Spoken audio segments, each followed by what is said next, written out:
إن الحمد لله نحمده ونستعينه ونستغفره ونعوذ بالله من شرور أنفسنا ومن سيئات أعمالنا من يهده الله فلا مضل له ومن يضلله فلا هادي له وأشهد أن لا إله إلا الله وحده لا شريك له وأشهد أن محمدا عبده ورسوله اللهم صل على محمد وعلى آله وأصحابه وبارك وسلم تسليما كثيرا كثيرا أما بعد فإن خير الحديث كتاب الله وخير الهدي هدي محمد صلى الله عليه وعلى آله وسلم وشر الأمور محدثاتها وكل محدثة بدعة وكل بدعة ضلالة وكل ضلالة في النار من يطع الله ورسوله فقد رشد واهتدى ومن يعص الله ورسوله فقد ضل ضلالا أعوذ بالله السميع العليم من الشيطان الرجيم من همزه ونفخه ونفسه بسم الله الرحمن الرحيم يا أيها الناس قد جاءكم برهان من ربكم وأنزلنا إليكم نورا مبينا فأما الذين آمنوا بالله واعتصموا به فسيدخلهم في رحمة منه وفضل ويهديهم إليه صراطا مستقيما وقال الله سبحانه وتعالى يا أيها الناس قد جاءتكم موعظة من ربكم وشفاء لما في الصدور وهدى ورحمة للمؤمنين يا أيها الناس قد جاءكم برهان من ربكم اے سارے جہان کے لوگوں، تمہارے پاس تمہارے آقا، تمہارے مالک اللہ ذوالجلال کی طرف سے ایک کھلی دلیل آ چکی ہے، اور وَأَنزَلْنَا إِلَيْكُمْ نُورًا مُبِينًا، اور ہم نے تمہاری طرف واضح روشنی، واضح نور اتارا ہے۔ فَأَمَّا الَّذِينَ آمَنُوا بِاللَّهِ، چنانچہ جو لوگ اللہ پر ایمان لائے اور اس روشنی، اس نور کو، برہان کو مضبوطی سے تھام لیا، تو اللہ ذوالجلال انہیں اپنی رحمت سے سرفراز فرمائے گا اور اپنے فضل سے نوازے گا۔ وَيَهْدِيهِمْ إِلَيْهِ صِرَاطًا مُسْتَقِيمًا، اور انہیں اپنی طرف پہنچنے کی سیدھی راہ پر چلا دے گا۔ مالک فرماتے ہیں یا ایھا الناس قد جاءتکم موعظۃ من ربکم، اے سارے جہان کے لوگوں، یقیناً تمہارے پاس تمہارے آقا و مالک اللہ ذوالجلال کی طرف سے قرآن کی نصیحت آ گئی ہے، اور یہ بیماریوں کے لیے شفا ہے جو سینوں میں ہیں، اور مومنوں کے لیے ہدایت اور رحمت ہے۔ بھائیوں، دوستوں، بزرگوں، قابل احترام خواتین اسلام، اللہ ذوالجلال نے جب اس کائنات کو آباد کرنے کا فیصلہ کیا تو حضرت آدم علیہ الصلوۃ والسلام اور حوا کو بھیجا۔ جیسا کہ آپ جانتے ہیں، شیطان کے بہکانے سے انہوں نے وہ درخت کا پھل کھا لیا، چنانچہ اللہ ذوالجلال فرماتے ہیں قُلْ نَهْبِطُوا مِنْهَا جَمِيعًا بَعْضُكُمْ لِبَعْضٍ عَدُوٌّ، فرمایا کہ تم اکٹھے زمین پر اتر جاؤ، تم ایک دوسرے کے دشمن ہو۔ فَإِمَّا يَأْتِيَنَّكُم مِّنِّي هُدًى فَمَن تَبِعَ هُدَايَ فَلَا يَضِلُّ وَلَا يَشْقَىٰ، پس تمہارے پاس میری طرف سے ہدایت پہنچے گی، جو میری ہدایت کی پیروی کرے گا وہ راہ راست پر ہوگا، اور جو راہ اور ہدایت کی پیروی نہیں کرے گا وہ ناکام ہوگا، وہ شقاوت اور بدبختی کا شکار ہوگا۔ اور یاد رکھو وَمَنْ أَعْرَضَ عَنْ ذِكْرِي فَإِنَّ لَهُ مَعِيشَةً ضَنْكًا، اور جو میرے ذکر سے، میرے قرآن سے، میرے فرمان سے اعراض کرے گا، ہم اس کے لیے دنیا کی زندگی بھی تنگ کر دیں گے۔ اس وعدے کے مطابق اللہ احکم الحاکمین نے کائنات کی رہنمائی کے لیے دین اسلام کو ضابطۂ حیات اور دستور زندگی بنا کر بھیجنے کا آغاز فرمایا، اور اس ضابطۂ حیات اور دستور زندگی کی تکمیل اپنے آخری صحیفے اور جو ہدایت کا منبع اور نور ہے اس کے ذریعے خاتم النبیین سید الاولین والآخرین حبیب رب العالمین حضرت محمد کریم صلی اللہ علیہ وسلم پر تکمیل فرما دی۔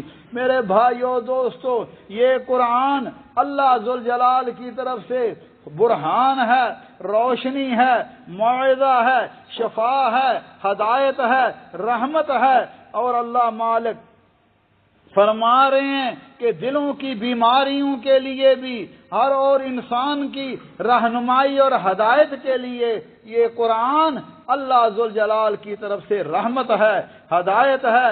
لیکن یاد رکھنا چاہیے کہ انسان کی حقیقی زندگی، شفا اور تندرستی کا انحصار انسان کے دل پر ہوتا ہے۔ اگر دل صحیح ہے تو انسان کے اعمال درست ہوتے ہیں، اور اگر دل میں بگاڑ آ جائے انسان کے اعمال میں بگاڑ آ جاتا ہے۔ اللہ مالک فرماتے ہیں فَإِنَّهَا لَا تَعْمَى الْأَبْصَارُ وَلَكِن تَعْمَى الْقُلُوبُ الَّتِي فِي الصُّدُورِ، فرمایا دیکھنے والی آنکھیں اندھی نہیں ہوتی بلکہ سینوں میں دل اندھے ہو جاتے ہیں۔ کیا معنی؟ اللہ کی رحمت سے دور ہو گئے۔ جب اللہ کی نافرمانیوں پر، اللہ ذوالجلال کی بغاوت پر انسان اتر آتا ہے تو پھر دل ظاہری طور پر تو وہ چلتا پھرتا انسان نظر آتا ہے، مگر اس کے سینے میں دل مردہ ہوا ہوتا ہے۔ اس لیے اللہ قرآن کریم دل کی روح اور اصلاح کا مؤثر ترین عامل ہے۔ جب زندہ اور دل بیدار ہوتا ہے انسان کے تمام زندگی کے گوشوں پر ہدایت نظر آتی ہے، قرآن کی روشنی نظر آتی ہے، اور انسان اللہ کے فضل و کرم کا مستحق ہو جاتا ہے۔ میرے بھائیو دوستو، قرآن کریم کی جو اصطلاحی تعریف علماء نے کی ہے وہ کیا ہے؟ کلام اللہ المنزل علی نبیہ محمد صلی اللہ علیہ وسلم المعجز بلفظہ، فرمایا اللہ ذوالجلال کے پیغمبر حضرت محمد صلی اللہ علیہ وسلم پر نازل کردہ اللہ کا کلام جو الفاظ کے اعتبار سے معجزہ ہے، المتعبد بالتلاوت، یعنی اپنی نظیر پیش کرنے سے عاجز کر دینے والا ہے۔ اس کی تلاوت کے ذریعے عبادت کی جاتی ہے، اور وہ مصاحف میں تحریر شدہ اور تواتر کے ساتھ منقول ہے۔ میرے بھائیو دوستو، جتنے بھی کتابیں آئیں ان میں تحریف ہو گئی، کیونکہ ان کے علماء کے ذمہ ڈیوٹی لگائی گئی تھی کہ اس کتاب کی تم نے حفاظت کرنی ہے، مگر قرآن کریم کی حفاظت اللہ ذوالجلال نے خود فرمائی۔ فرمایا انا نحن نزلنا الذکر وانا لہ لحافظون۔ آج آپ دیکھتے ہیں قرآن کے مصاحف سارے ہی ختم ہو جائیں کوئی بات نہیں، لیکن اللہ نے قرآن کو سینوں میں محفوظ کر دیا ہے، اور یہ قرآن کا اعجاز ہے اور قرآن کی عظمت اور شدت کا یہ عالم ہے کہ اللہ مالک فرماتے ہیں لو انزلنا هذا القرآن على جبل لرأيته خاشعا متصدعا من خشية الله وَتِلْكَ الْأَمْثَالُ نَضْرِبُهَا لِلنَّاسِ لَعَلَّهُمْ يَتَفَكَّرُونَ۔ فرمایا نبی صلی اللہ علیہ وسلم اگر قرآن کو کسی پہاڑ پر نازل کرتے تو آپ دیکھتے کہ وہ اللہ کے خوف کی وجہ سے دب جاتا، پھٹ جاتا۔ کیا معنی؟ جس طرح اللہ نے انسانوں کو عقل و شعور عطا فرمایا ہے، اگر پہاڑ کو بھی اللہ ذوالجلال اسی طرح کا عقل و شعور عطا فرماتے تو اپنی سختی، صلابت اور مضبوطی کے باوجود اللہ کے خوف سے ڈر جاتا، کانپ جاتا اور ریزہ ریزہ ہو جاتا۔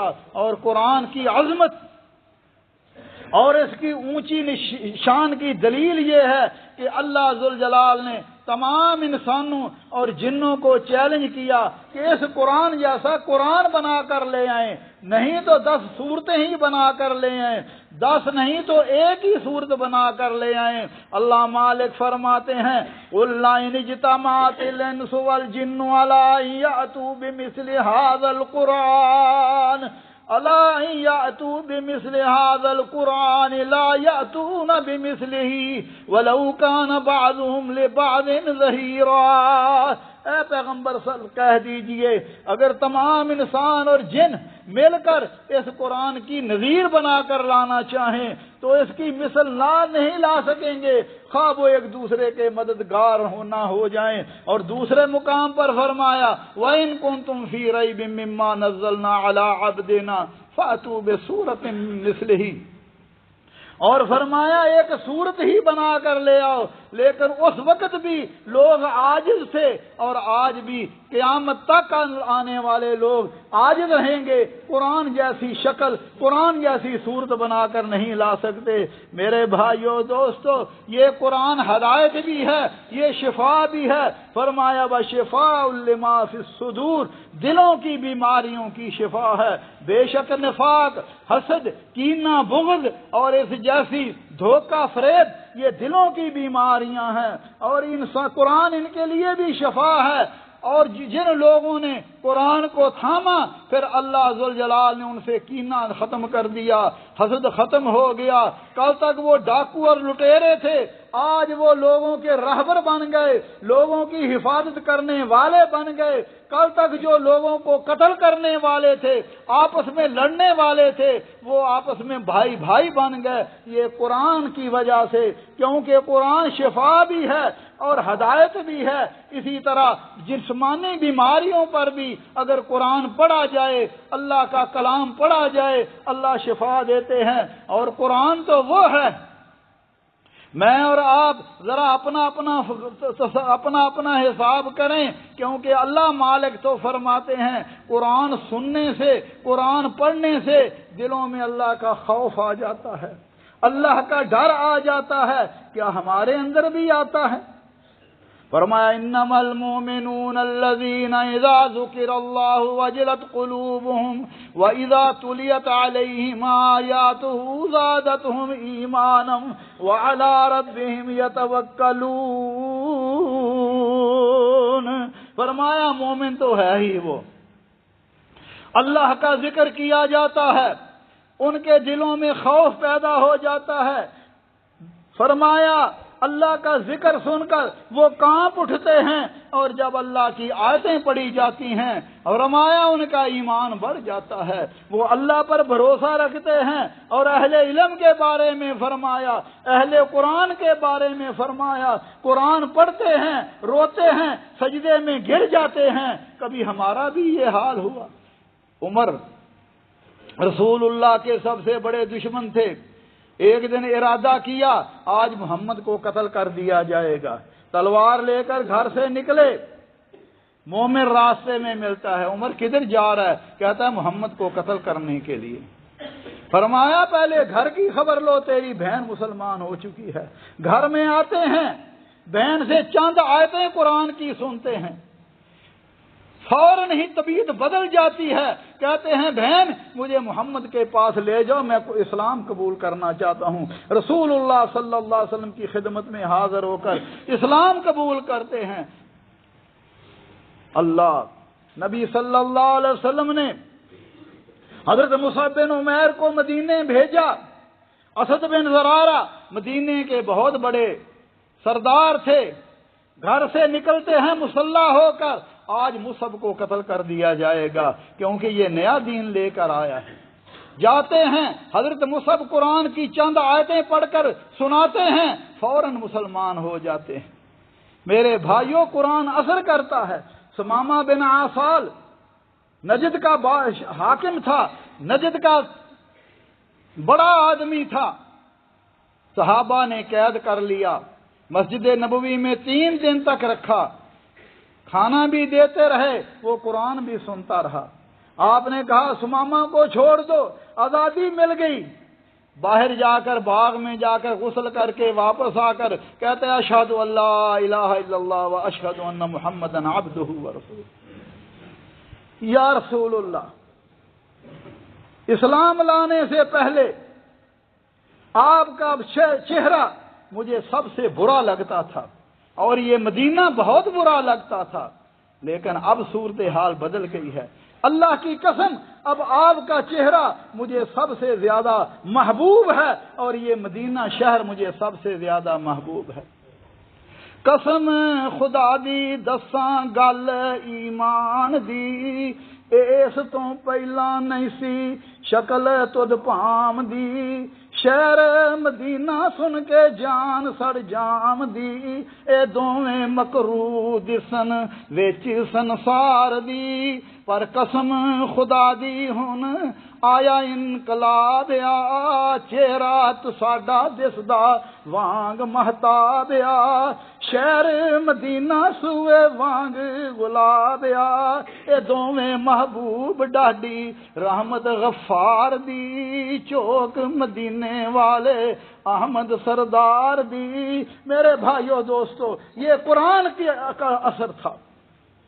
اور حضرت عمر فرماتے ہیں، رسول اللہ صلی اللہ علیہ وسلم نے فرمایا ان اللہ یرفع بہذا الکتاب اقواما ویضع بها آخرین، اللہ ذوالجلال اس کتاب کے ذریعے لوگوں کو غلبہ، لوگوں کو عروج عطا فرماتے ہیں، اور بعض لوگوں کو اس کتاب کو چھوڑنے کی وجہ سے ذلیل و رسوا کرتے ہیں۔ اس لیے اقبال نے کہا تھا، وہ زمانے میں معزز سے مسلمان ہو کر، ہم خار ہوئے تار کے قرآن ہو کر۔ اور نبی صلی اللہ علیہ وسلم نے فرمایا انی ترکت فیکم شیئین لن تضلوا بعدہما کتاب اللہ و سنتی، لوگوں میں تم پر 2 نور چھوڑ کر جا رہا ہوں، 2 چیزیں چھوڑ کر جا رہا ہوں، فرمایا مضبوطی کے ساتھ ان کو پکڑو گے تو تم کبھی گمراہ نہیں ہوگے، ایک اللہ کا کتاب اور دوسری میری سنت۔ اور نبی صلی اللہ علیہ وسلم نے فرمایا قرآن کریم کی تلاوت کرنے والا، مہارت رکھنے والا، فرمایا عزت دار فرشتوں کے ساتھ ہوگا، اور جو قرآن کی تلاوت کرتا ہے بٹ اٹکتا ہے، آگے پڑھتا ہے پچھلا بھول جاتا ہے، پھر پیچھے سے شروع ہو جاتا ہے، اٹک تک پڑھتا ہے، فرمایا وَهُوَ عَلَيْهِ شَاقٌ لَهُ أَجْرَانِ، اس کو قرآن یاد کرنا، قرآن کو پڑھنا مشکل ہے، اللہ اس کو 2 اجر عطا فرمائے۔ اس لیے یہ تو پھر موج ہو گئی نا بڑوں کے لیے، اب ہر ایک کو قرآن پڑھنا چاہیے، قرآن کا ترجمہ یاد کرنا چاہیے، کیونکہ قرآن پڑھنے سے اللہ کی محبت ملتی ہے۔ فرمایا جو چاہتا ہے کہ اللہ اور اللہ کے رسولوں سے محبت کریں فَلْيَقْرَأْ فِي الْمُصْحَفِ، اسے چاہیے مصحف پڑھے، قرآن کریم پڑھے۔ اور نبی صلی اللہ بہت سارے فرمایا جو رات کو 100 آیتیں پڑھ کر سوتا ہے پوری رات قیام کا ثواب ملتا ہے، روزانہ 10 آیتیں تلاوت کرنے والا اللہ کے ہاں غافلوں میں شمار نہیں ہوتا۔ اسی طرح نبی صلی اللہ علیہ وسلم نے فرمایا، آپ صلی اللہ علیہ وسلم نے فرمایا القرآن حجت لک او علیک، یہ قرآن تیرے لیے دلیل ہے، حجت ہے یا تیرے خلاف ہے۔ اگر تو نے قرآن کو چھوڑ دیا، قرآن کو پر عمل نہ کیا تو پھر قیامت کا دن ہوگا، رسول اللہ صلی اللہ علیہ وسلم تیرے خلاف ہوں گے۔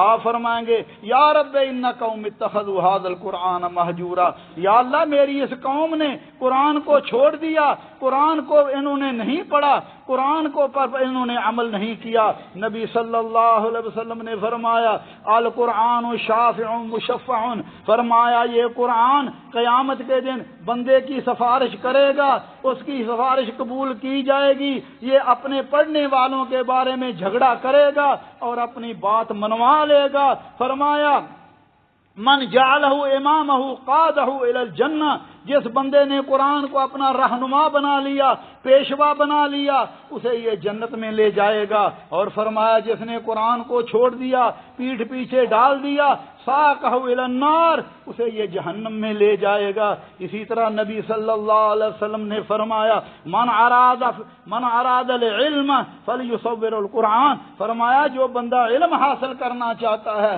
اسے قرآن میں غور و فکر کرنا چاہیے، کیونکہ قرآن میں پہلے لوگوں کا بھی اور پچھلے لوگوں کی بھی ہدایت کا بھی علم ہے۔ اللہ ذوالجلال ہمیں قرآن پڑھنے کی توفیق عطا فرمائے، قرآن پر عمل کرنے کی توفیق عطا فرمائے، سوچ سمجھ کر قرآن کو پڑھیں کہ یہ اللہ کا کلام ہے۔ اس لیے صحابہ کرام قرآن پڑھتے تو فوراً کہہ دیتے کتاب ربی، یہ میرے رب کا کلام ہے۔ اس لیے اگر کوئی بندہ یہ چاہتا ہے کہ اللہ ذوالجلال اس کے ساتھ کلام کریں، وہ قرآن کو پڑھے، کیونکہ قرآن کریم میں اللہ نے احکام دیے ہیں، یہ کرنا ہے یہ نہیں کرنا، ادھر جانا ہے ادھر نہیں جانا، یہ ساری چیزیں قرآن اگر بندہ اس طرح پڑھتا ہے کہ یہ میرے رب کا کلام ہے، یہ اللہ ذوالجلال نے میرے لیے نازل فرمایا۔ خود رسول اللہ صلی اللہ علیہ وسلم کی یہ عادت مبارکہ تھی کہ آپ چلتے پھرتے، حتیٰ کہ صحابی فرماتے ہیں رأیت رسول اللہ صلی اللہ علیہ وسلم یوم الفتح وہو یقرأ علی راحلتہ سورۃ الفتح، آپ اونٹنی پر سوار تھے اور سورۃ فتح کی تلاوت کرتے تھے۔ آج ہم گاڑی میں ہوتے ہیں، ہم سب جہاز میں ہوتے ہیں، وقت ہوتا ہے قرآن کریم کو پڑھنے کا، اس لیے کیونکہ قرآن کے ایک ایک حرف پر اللہ ذوالجلال 10 نیکیاں دیتے ہیں۔ اس لیے اپنے اس وقت کو ضائع نہیں کرنا چاہیے بلکہ قرآن پڑھنا چاہیے۔ اللہ ذوالجلال ہمیں اس کو قرآن پر عمل کرنے، قرآن کو پڑھنے کی توفیق عطا فرمائے۔ ہم دنیاوی علوم کے لیے تو دن رات لگے رہتے ہیں، بچوں کو بھی لگا دیتے ہیں، ٹیوشن بھی نہیں چھوڑتے، لیکن قرآن کا علم، قرآن کو سمجھنا، قرآن کو پڑھنا، اس پر عمل کرنے میں ہم غفلت کا شکار ہیں۔ اللہ ذوالجلال ہمارے حال پر رحم فرمائے، اللہ ہمیں قرآن سے محبت عطا فرمائے، کیونکہ قرآن پڑھنے سے بندے کو اللہ کی محبت ملتی ہے، اور فرمایا اقرأ القرآن فإنه یاتی شفیعا یوم القیامت لاصحابہ کما قال صلی اللہ علیہ وسلم، فرمایا لوگوں قرآن پڑھا کرو کیونکہ یہ قرآن قیامت کے دن اپنے پڑھنے والوں کی سفارش اللہ کے ہاں کرے گا۔ اللہ ذوالجلال قرآن کو ہمارا شفیع بنائے۔ اقول قولی ھذا واستغفر اللہ لی ولکم ولسائر المسلمین من کل ذنب فاستغفروہ انہ ھو الغفور الرحیم۔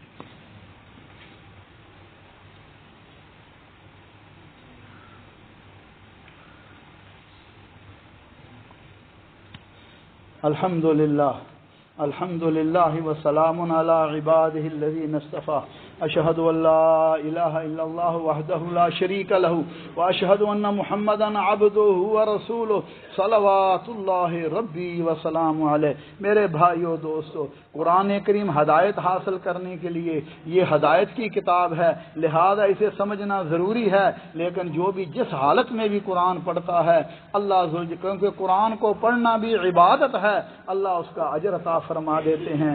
آپ نے فرمایا الف لام میم 3 حرف نہیں ہیں بلکہ الف حرف لام حرف میم حرف، الف لام میم بندہ پڑھتا ہے اللہ 30 نیکیاں عطا فرما دیتے ہیں۔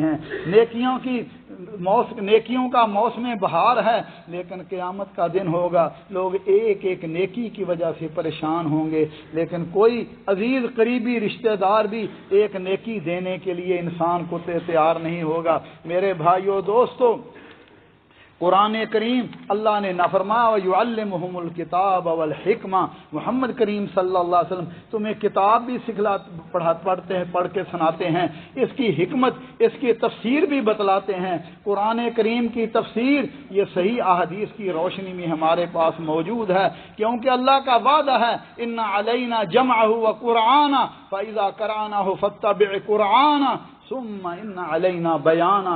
قرآن کو آپ کے سینے میں جمع کرنا یہ ہمارے ذمہ ہے، پھر قرآن کی تفسیر بھی ہمارے ذمہ ہے۔ فرمایا وما ینطق عن الہوی ان هو الا وحی یوحی، محمد کریم اپنی خواہش نفس سے نہیں بولتے بلکہ وحی الہی سے بولتے ہیں۔ یہ حضرت احنف بن قیس رضی اللہ تعالی عنہ صحابی رسول ہیں، ایک دن قرآن پڑھ رہے تھے، جب اس آیت پر پہنچے لَقَدْ أَنزَلْنَا إِلَيْكُمْ كِتَابًا فِيهِ ذِكْرُكُمْ أَفَلَا تَعْقِلُونَ، فرمایا ہم نے یہ تم پر کتاب نازل کی جس میں تمہارا بھی ذکر ہے، کیا تم عقل سے کام نہیں لوگے؟ حضرت احنف سن کر چونک گئے، کہنے لگے ذرا قرآن تو لاؤ دیکھو میرا ذکر کیا ہے، میرا ذکر کہاں ہے؟ چنانچہ قرآن کو غور سے پڑھنا شروع کر دیا۔ اس آیت پر پہنچے کانوا قلیلا من اللیل ما یہجعون وبالاسحار هم یستغفرون، فرمایا مومن راتوں کو کم سوتے ہیں، آخری شب میں تہجد کے وقت فرمایا استغفار کرتے ہیں، مالوں سے سائل اور محروم کا حق دیتے ہیں۔ پھر آگے پہنچتے ہیں، کہتے ہیں تتجافى جنوبهم عن المضاجع يدعون ربهم خوفا وطمعا، وہاں ان لوگوں کا ذکر ہے، فرمایا خوابگاہوں سے علیحدہ رہتے ہیں، خوف اور امید کے ساتھ اللہ کو پکارتے ہیں اور ہماری دی ہوئی چیزوں میں خرچ کرتے ہیں۔ پھر آگے پڑھنا شروع کر دیا، اس آیت پر پہنچے الذین ينفقون في السراء والضراء والكاظمین الغیظ والعافین عن الناس، فرمایا خوشحالی میں بھی تنگ دستی میں بھی اللہ کی راہ میں خرچ کرتے ہیں، غصہ پی جانے والے لوگوں کو معاف کرنے والے۔ پھر اس آیت پر پہنچے وَإِذَا قِيلَ لَهُمْ لَا إِلَهَ إِلَّا اللَّهُ يَسْتَكْبِرُونَ وَيَقُولُونَ، فرمایا جب ان کو کہا جاتا ہے کہ لا الہ الا اللہ پر ایمان لاؤ، اللہ کے سوا کوئی معبود برحق نہیں، تو تکبر کر کے پائی پھیر کے چلے جاتے ہیں اور کیا کہتے ہیں؟ کیا ہم اس معاذ اللہ شاعر اور دیوانے کے رہنے پر، شاعر اس دیوانے کے کہنے پر اپنے دین کو چھوڑ دیں؟ پھر جب اس آیت پر پہنچے ما سلککم فی سقر قالوا لم نک من المصلین ولم نک نطعم المسکین وکنا نخوض مع الخائضین، جنتی جہنمیوں سے پوچھیں گے بھائیو تمہیں جہنم میں کون سی چیز لے کر آئی؟ تو وہ کیا کہیں گے؟ لم نک من المصلین، ہم نماز نہیں پڑھتے تھے، اذانیں ہوتی تھیں گھر میں بیٹھے رہتے تھے، کاروباروں میں لگے رہتے تھے، وہ جی بڑا وقت ہے ابھی پڑھ لیں گے، جماعت کے ساتھ شامل نہیں ہوتے تھے، نماز کو سوچ سمجھ کر توجہ کے ساتھ عاجزی کے ساتھ نہیں پڑھتے تھے۔ فرمایا یہ ان کا قصور، یہ ان کا سب سے بڑا جرم ہے، غریبوں مسکینوں کو کھانا نہیں کھلاتے تھے، اللہ اور اللہ کے رسول کے بارے میں شکوک و شبہات کرنے والوں کے ساتھ مل کر بیٹھتے تھے، اسی طرح کہنے لگے یا اللہ میں تو اللہ اور اللہ کے رسول پر سچا ایمان لایا ہوں، باغیوں اور منکروں میں نہیں ہوں۔ اس کے بعد قرآن پڑھنا شروع کر دیا۔ جب اس آیت پر پہنچے پر سورہ توبہ کی آیت نمبر 102 وَآخَرُونَ اعْتَرَفُوا بِذُنُوبِهِمْ خَلَطُوا عَمَلًا صَالِحًا وَآخَرَ سَيِّئًا عَسَى اللَّهُ أَن يَتُوبَ عَلَيْهِمْ إِنَّ اللَّهَ غَفُورٌ رَحِيمٌ، فرمایا جنہوں نے اپنے گناہوں کا اعتراف کیا، گناہ ہو گئے، اعتراف کیا، اللہ کے سامنے گر پڑے، توبہ کیا، انہوں نے ملے جلے عمل کیے، کچھ اچھے کیے کچھ برے کیے، اللہ سے امید ہے کہ ان کے حال پر نظر کرم فرمائے گا، بے شک اللہ بخشنے والا مہربان ہے۔ جب اس آیت پر پہنچے تو کہنے لگے یہ تو آیت میرے لیے ہے، یہ تو میرے لیے ہے۔ میرے بھائیو دوستو، اسی طرح ہم بھی قرآن کو اس طرح پڑھیں، قرآن کو سوچ کر پڑھیں۔ بعض لوگ کہتے ہیں وہ جی ترجمہ پڑھنے سے معاذ اللہ بندہ گمراہ ہو جاتا ہے، حالانکہ اللہ مالک سورہ القمر میں 4 مرتبہ فرمایا وَلَقَدْ يَسَّرْنَا الْقُرْآنَ لِلذِّكْرِ فَهَلْ مِن مُدَّكِرٍ، فرمایا ہم نے قرآن کو نصیحت کے لیے آسان بنایا ہے، مشکل نہیں ہے قرآن۔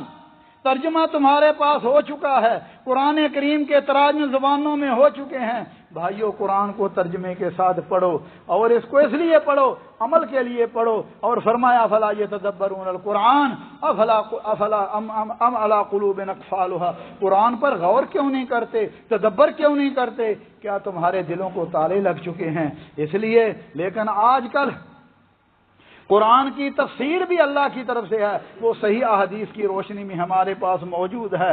اس لیے سلف کی بڑی جماعت بلا علم قرآن کی تفسیر کرنے سے ڈرتی تھی۔ یزید بن ابو یزید فرماتے ہیں حضرت سعید بن مسیب حلال و حرام کے مسائل میں بہت بڑے عالم تھے، لیکن جب قرآن کی تفسیر پوچھتے جواب نہ دیتے اور جھجکتے تھے اور فرماتے تھے اللہ کے قرآن کی تفسیر کو اگر کچھ کہنا چاہوں آگے پھر اللہ کے قرآن کی تفسیر یہ اللہ ذوالجلال کی طرف سے ہے۔ آج کچھ لوگ ایسی قرآن کی تفسیر کرتے ہیں اپنے طرف سے، وہ جناب میں نے ایسی قرآن کی تفسیر کی ہے 14 صدیوں میں کسی نے نہیں کی، تو میرے بھائیوں یہ گمراہی ہے، یہ گمراہی ہے۔ قرآن کی تفسیر بھی مکمل، قرآن بھی مکمل، قرآن کی تفسیر رسول اللہ صلی اللہ علیہ وسلم نے اپنے فرمان سے کر دی ہے اور مکمل ہے۔ اس لیے وہ تفسیریں پڑھنی چاہیے جو قرآن کی حدیث کی روشنی میں تفسیریں ہیں، جیسے تفسیر ابن کثیر ہے، اضواء البیان ہے۔ سید مولانا ثناء اللہ امبرسری رحمہ اللہ نے قرآن کی ایک تفسیر کی تھی، التفسیر القرآن بکلام الرحمن، قرآن کی تفسیر قرآن کریم کی آیات کے ساتھ۔ اسی طرح مجمع ملک فہد نے جو اردو میں تفسیر احسن البیان شائع کی ہے وہ بہترین تفسیر ہے۔ اسی طرح تفسیر الرحمن یا اور دیگر تفسیریں۔ اللہ ذوالجلال ہمیں قرآن کے ساتھ محبت عطا فرمائے، قرآن پر عمل کرنے کی توفیق عطا فرمائے۔ ربنا ظلمنا انفسنا وان لم تغفر لنا وترحمنا لنكونن من الخاسرين اللهم انك عفو تحب العفو فاعف عنا اللهم فاطر السماوات والارض انت ولينا في الدنيا والاخره اللهم توفنا مسلمين والحقنا بالصالحين اللهم احسن عاقبتنا في الامور كلها واجرنا من خزي الدنيا وعذاب الاخره اللهم رب الناس اذهب الباس واشف انت الشافي لا شفاء الا شفاؤك شفاء لا يغادر سقما۔ یا اللہ ہمیں بھی ہمارے بیماروں کو شفاء کاملہ عاجلہ عطا فرما۔ یہ ایک عزیز عبدالرافع عدنان ہسپتال میں کے عدن ہسپتال میں ہیں، آئی سی یو میں، اللہ ذوالجلال انہیں شفاء کاملہ عاجلہ عطا فرما۔ اسی طرح ہمارے بزرگ حاجی غلام رسول صاحب نے بھی دعا کے لیے کیا کہا ہے۔ میرے ایک کزن قریبی عزیز میرے کزن ہیں حافظ عبدالخالق، وہ بھی بیمار ہیں، ان کے لیے بھی خصوصی دعا فرمائیں۔ اللہ ذوالجلال حافظ صاحب کو شفاء کاملہ عاجلہ عطا فرما، اللہ صحت کاملہ عاجلہ عطا فرما، ایسی پیاری صحت عطا فرما کہ اس کے بعد بیماری نہ رہے۔ یا اللہ عالم اسلام پر رحم فرما، جہاں جہاں مسلمان مجبور مقہور مظلوم ہیں اللہ مسلمانوں کے مالوں جانوں عزتوں کی حفاظت فرما۔ یا اللہ مرحومین پر رحم فرما، اللہ ان کی قبروں کو جنت کے باغ بنا۔ عباد اللہ رحمکم اللہ ان اللہ یامر بالعدل والاحسان وایتاء ذی القربى وینہی عن الفحشاء والمنکر والبغی یعظکم لعلکم تذکرون اذکروا اللہ یذکرکم وادعوه یستجب لکم ولذکر اللہ اکبر واللہ یعلم ما تصنعون واقم الصلاۃ۔